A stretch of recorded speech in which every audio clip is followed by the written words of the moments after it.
Kami dari kelompok 2 akan mempresentasikan materi mengenai menggunakan vektor untuk menghitung medan listrik.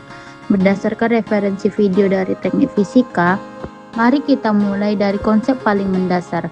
Medan listrik adalah daerah atau ruang di sekitar suatu muatan, di mana muatan lain yang masuk ke area tersebut masih akan merasakan gaya elektrostatis.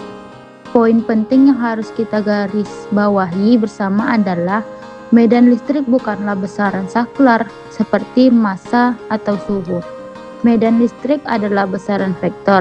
Artinya, medan listrik tidak hanya memiliki nilai atau magnitudo, tetapi juga mutlak memiliki arah yang spesifik. Selanjutnya, bagaimana penulisan rumusnya secara fisik akan dijelaskan oleh rekan saya.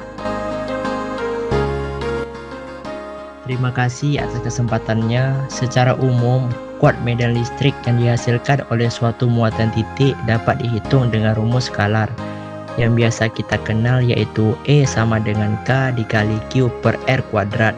Secara fisik, rumus ini memberitahu kita bahwa medan listrik itu sebanding dengan besar muatan, namun berbanding terbalik dengan kuadrat jaraknya.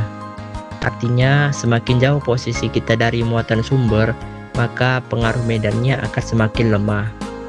Namun karena medan listrik adalah besaran vektor, di dalam matematika kita harus memberikan identitas arah.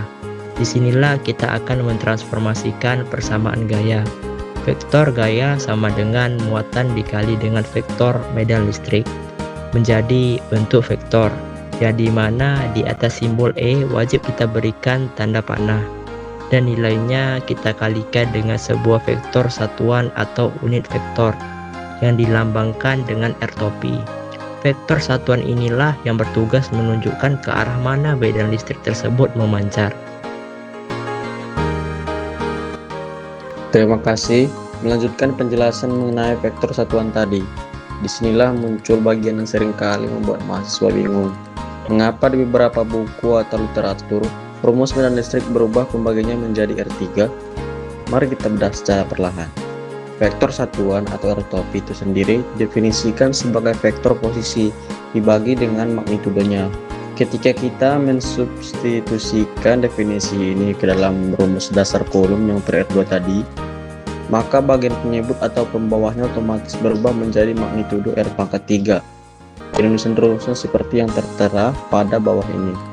Jadi, perangkat 3 di bawah ini muncul agar kita bisa menuliskan vektor posisi secara utuh di bagian atas persamaan, bukan lagi menggunakan vektor satuan tadi. Ini adalah trik salah satu matematis yang sangat membantu kita dalam perhitungan koordinat. Terima kasih. Sekarang, bagaimana cara kita mengeksekusi rumus pangkat 3 tersebut dalam perhitungan nyata? Kita menggunakan bantuan grafik koordinat kartesian atau sumbu X dan Y. Langkah pertamanya sangat sistematis. Kita tentukan dulu koordinat muatan sumber dan koordinat titik yang ingin kita amati.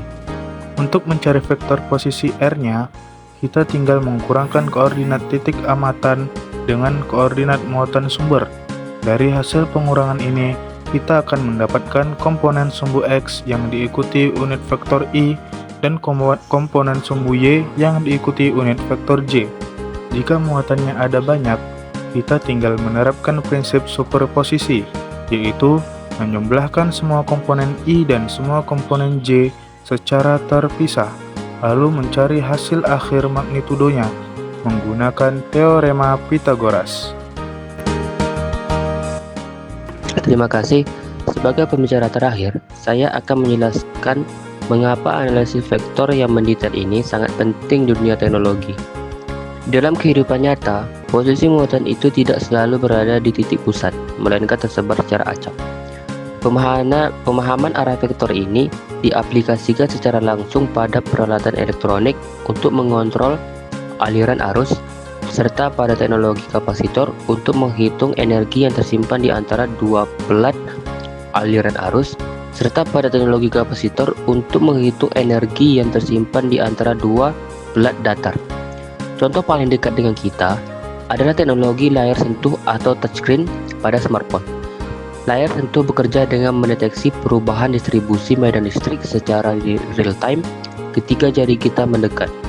Melalui pendekatan vektor koordinat, sistem HP dapat membaca dengan sangat presisi di titik mana jari kita menyentuh layar. Demikian pemaparan dari kelompok 6 mengenai analisis vektor medan listrik. Semoga penjelasan materi ini terstruktur dengan jelas. Dan terima kasih.